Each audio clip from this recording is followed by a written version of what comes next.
Ang pagkikilala kay Riley, sa unang eksena, ipinakilala ang pangunahing tauhan na si Riley, isang batang babae na may maligayang buhay sa Minnesota.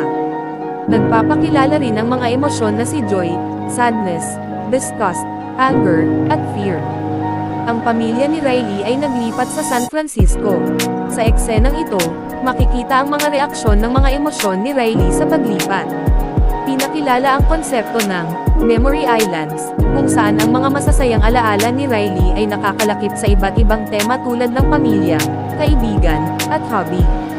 Ito ay nagbibigay direksyon sa pag-unlad ng kwento. Nang magumpisa ang bagong school year, inilahad ang mga emosyon ni Riley sa kanyang unang araw sa bagong paaralan. Dito, masusundan ang paggamit ng mga emosyon para kontrolin ang kanyang damdamin.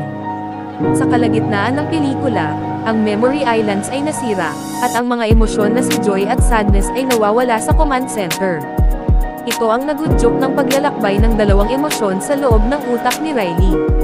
Si joy at sadness ay nagsilbing tagapagtuklas sa core memories ni Riley, na nagpapakita ng kanyang pangunahing pagkatao.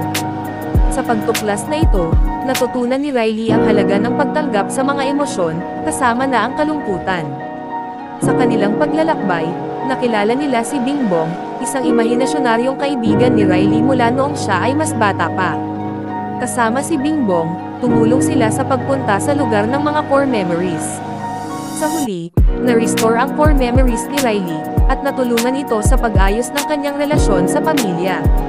Natutunan ni Riley na ang iba't ibang emosyon ay may papel sa pagbuo ng kanyang pagkatao. Sa eksena ng pagtatapos, napagtanto ni Riley ang halaga ng pagtanggap sa mga emosyon at naging mas balansyado ang kanyang buhay emosyonal.